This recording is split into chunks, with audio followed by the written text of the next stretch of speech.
In this module, we will discuss the topic of bioelectricity. Bioelectricity is one of the major subfields of study in biomedical engineering. This is an expansive field, with neurobiology being a major cross-discipline field.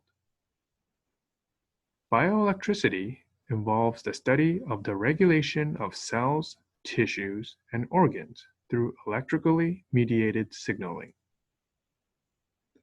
Electrical signals are created through ion fluxes in and out of the cell, which results in an electrical current. A coordinated electrical event in a single cell is called an action potential. Tissues and cells communicate with each other through cell signaling, which is done electrically through action potentials. Some examples of bioelectricity include cardiac activity and brain electrical activity.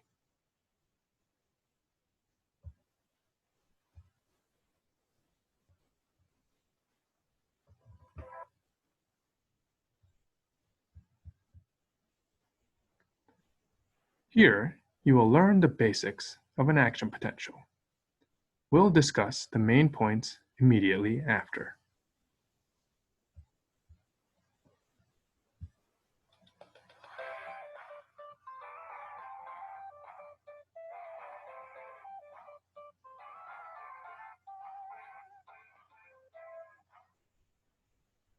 I said before that a nerve impulse is an electrical signal that travels along the neuron, but it's not quite electricity as we know it. Electricity is the flow of electrons, but in a nerve impulse, where the potential describes the movement of charged particles across the membrane of a cell. The charged particles flow like a wave down the axon, moving in and out of the cell. The movement is mostly of positively charged ions, not negatively charged electrons like you might imagine. Let's look even closer at the cell membrane. At rest, when a neuron isn't firing, there's a high concentration of sodium ions outside of the cell membrane, and also a high concentration of potassium ions in the cytosol of the cell. The sodium and potassium channels are gated and closed. Because of the difference in number of sodium and potassium ions, as well as the presence of negative ions like chlorine, there's an overall negative internal charge of negative 7 millivolts. The beginning of an impulse is marked by depolarization. This means that the voltage-gated sodium channel opens and the sodium rushes through the cell. The influx of positive charges quickly shifts the electric potential of the membrane, so that now the outside is more negative and the inside of the cell is more positive. This change in polarity will close the sodium space. Nearby is the voltage-gated potassium channel, which will now open and allow potassium ions to flow out of the cell. The movement of these positive ions will polarize the cell, allowing the cell to have a negative internal charge relative to the positive extracellular charge. The change in polarity will also close the potassium space. At this time, you might think that the cell is ready to receive another signal, but it can't. If the sodium gate open, the sodium ions would not move. In order for ions to move through their channel, you have to be able to move down the electrochemical gradient. The positive sodium ions aren't attracted to the positive environment outside of the cell, so they won't move. Another signal can't be sent, so the sodium and potassium ions have to move back to their resting potential position. But this means moving against concentration gradient, which means energy must be used. During the refractory period, the sodium-potassium pump moves 3 sodium ions out of the cell and 2 potassium ions into the cell with 1 ATP molecule. This must happen constantly and rapidly. The brain uses a significant amount of your body's energy. In a matter of milliseconds, the sodium-potassium pump will restore resting potential and another action potential immediately. Nerve impulses are actually waves of action potential, which means ions are flowing in and out of the cell in a wave-like pattern. Because of the refractory period, sodium ions do not flow out of the cell by diffusion.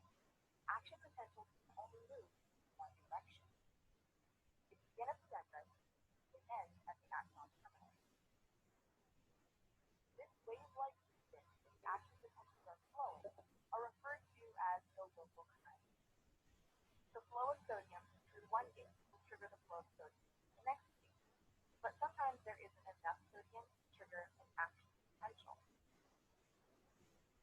Using an oscilloscope to display the membrane potential over time, we can see that sometimes the flow of sodium ions isn't enough for an action potential to occur. The internal region of the cell must reach -55 millivolts, the threshold potential, for action potential to begin. If enough sodium ions are released to surpass the threshold potential, an action potential occurs. In the oscilloscope trace of an action potential, you can see where the sodium and potassium is open.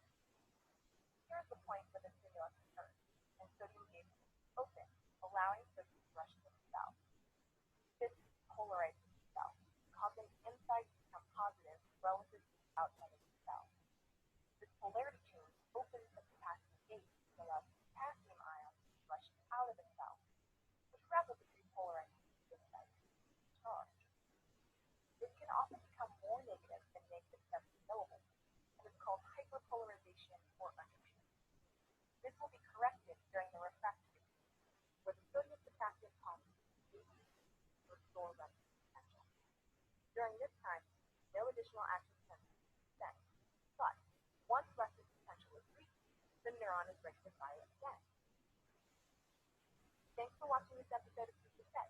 Don't forget to like and subscribe and follow me on Twitter at ScienceLab.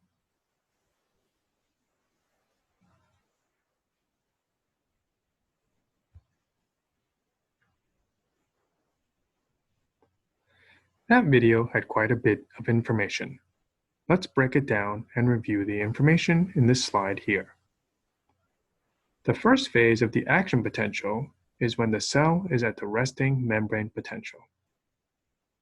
As you can see in Figure A, the sodium and potassium channels, the voltage-gated ones, are both closed. In the second phase of the action potential, the depolarization takes place.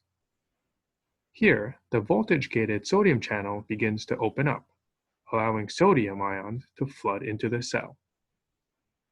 The sudden influx of positive ions into the cell changes the membrane potential from -65 millivolts to about 40 millivolts, which makes sense.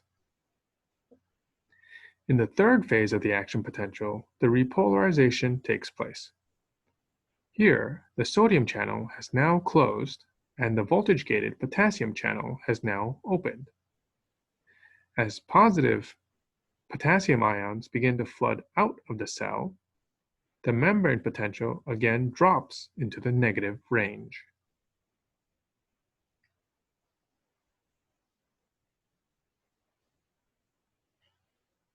Let's review one last time the steps of an action potential.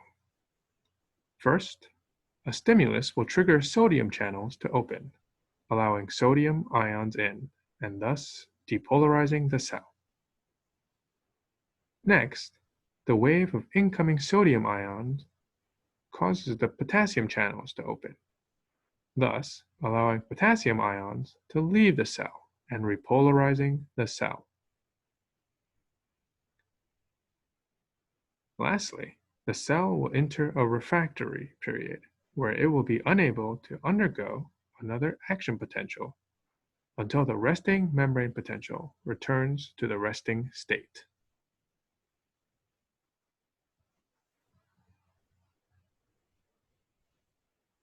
Now that you have a working knowledge of action potentials, let's discuss the bigger picture. Seizures, broadly speaking, are due to an uncontrolled electrical disturbance in the brain. During an active seizure, the normal electrical pattern is disrupted by sudden and synchronized bursts of electrical energy. A seizure can cause changes in your behavior, movement, or feelings, and in levels of consciousness.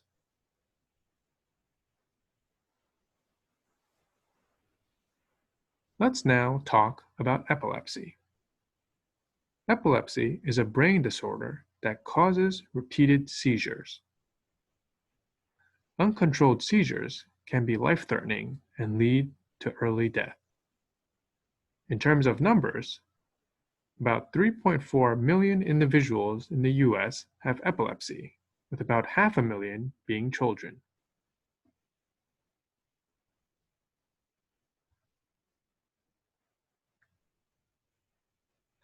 While there is still currently no known cure for epilepsy, scientists and researchers are hard at work to discover ways to treat and manage seizures and epilepsy. The diagrams shown here details all of the active processes that are going on, which allows for multiple potential targets to interrupt active seizures. Other drugs work to manage epilepsy by reducing the chance of a seizure taking place at all.